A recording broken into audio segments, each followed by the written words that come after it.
Good morning and a warm welcome to our first race day of 2026.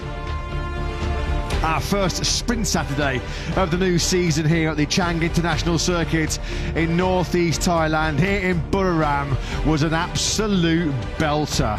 So many talking points to cover off what was an instant classic TISO sprint over 13 laps yesterday afternoon.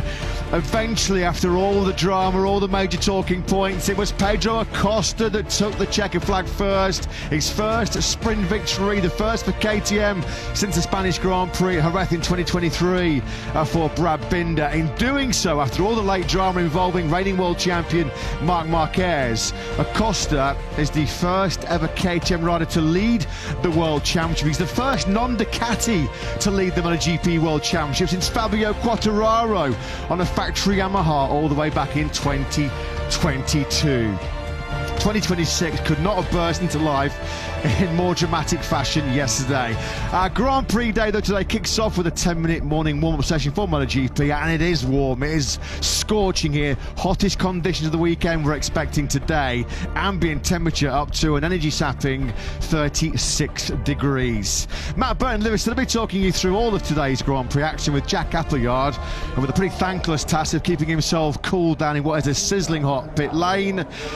Sizzling hot way to start 2026 yesterday, Lewis. So many talking points, but Pedro Acosta leading the MotoGP World Championship for the first time. Maybe not the way he would have wanted to have broken his sprint victory duck, but the record books show he was our sprint winner, and what a way it was to kick us off for the new season. Back with the loudest of bangs yesterday. Pedro Acosta winning a sprint, which will certainly go down, however long we have these TISO sprints, as one of the greatest. Marc Marquez second doesn't even come close to telling the story. He probably expected when the sprint began to finish it in second place, but it wasn't to the rider he or us expected. Acosta taking the victory, Marc taking valuable points in a thrilling battle between the two, and Marco Bezzecchi having to lick his wounds ahead of this Sunday race day.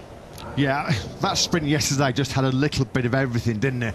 There was cracking battles at the front, the dominant pre-race favourite crashing out of the lead, drama between potential future factory Ducati teammates Marc Marquez and Pedro Acosta. If you had a ticket for the Chang International Circuit action here yesterday, well, it was the hottest ticket in town. Raul Fernandez completing the podium, the bronze medal.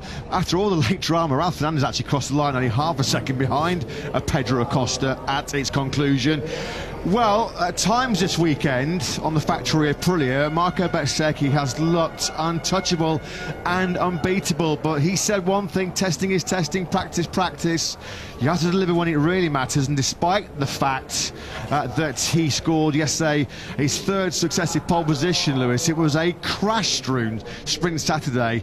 He was fastest in FP2 but crashed. He took pole position in Q2 but crashed. And then most importantly, while he was leading that dramatic early sprint, he also fell out of contention. 3 crashes on one day in MotoGP.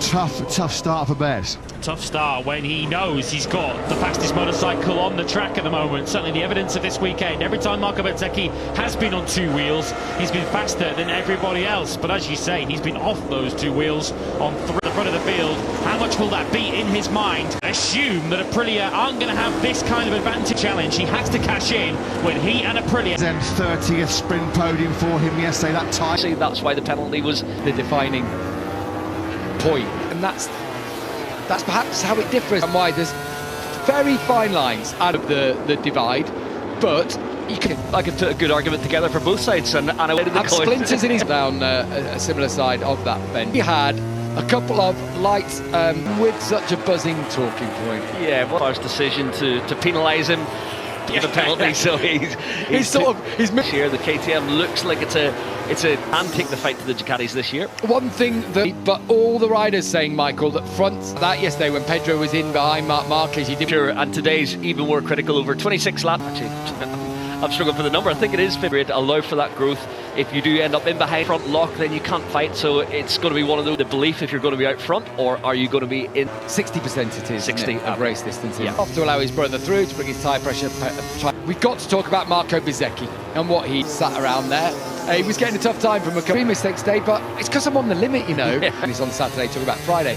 Said, look, but I got it wrong. I made a mistake, turn 8, and he said he almost saved it. You watch him ride around the racetrack in practice and you think, it look effortless, and obviously Bezecchi's on the is working to allow him to carry unreal fights today. He's got ultimately the pace to be in there. I think Ralph Fernandez in for a proper scrap. Digi as well. Pace, Pagavanyaya briefly went top there. Number of riders for Marco Bezzecchi is that humble when you are riding on the limit. Yeah, and the way Mark ran into his stride, and that will happen again today. So out front, and Mark begins to pass him, and He had the race under control. He had the race under control. I felt I had yesterday, did Marc Marquez.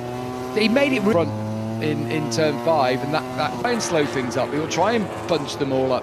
yeah, it's interesting that we've got no tyre graphics here, rears out there, and I do think able to do that, able to drop in behind his brother here, perhaps. But we're in for an. Ayogura at the start is going to be crucial, as it was as well. We saw that was the running wide. Ralph Fernandez had an excellent first couple. It's like he's been hit. It's been a bird strike or a little untoward for him In the first sector alone, so yeah, it didn't appear to be affecting him too much, as we know, but had a little bit of a ticking off. One of those lap 1 incidents where you hit the brake and then he had a wheel in front of him where he wanted to put his bike. So turn 3 on the opening lap. Ralph Fernandez, Alex himself saying, kept going to the corner, I'd have cleared out Raul and all the rest. Heck or something, like his chest. Yeah, it looks that. I wonder whether an airbag went off or something like Yeah, that. perhaps. Yeah, we have seen that over the years. So it was like beating his chest because That's he had right. one in there. Yeah, remember that. I remember Leon Haslam what is. I think since had his first for it. But no, yeah, Fabio Quartararo, turn 5. An easy weekend, but there's certain green far away. Jack Miller stating, obviously losing a little bit early days with a brand new engine, brand new motorcycle. It's not disastrous. It is this. It's the matches, but he said the first 2 sectors you are being Track the run to turn 3. A new engine will arrive perhaps around Le Mans.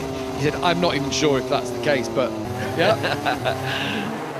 Case with in front of Marc Marquez as well. It's almost like doing letting the brakes off.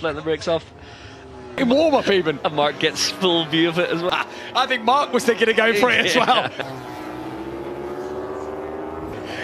Exactly why we're all. I think you're right though. Pedro comes out of it, watching it. That moment. Look. Great.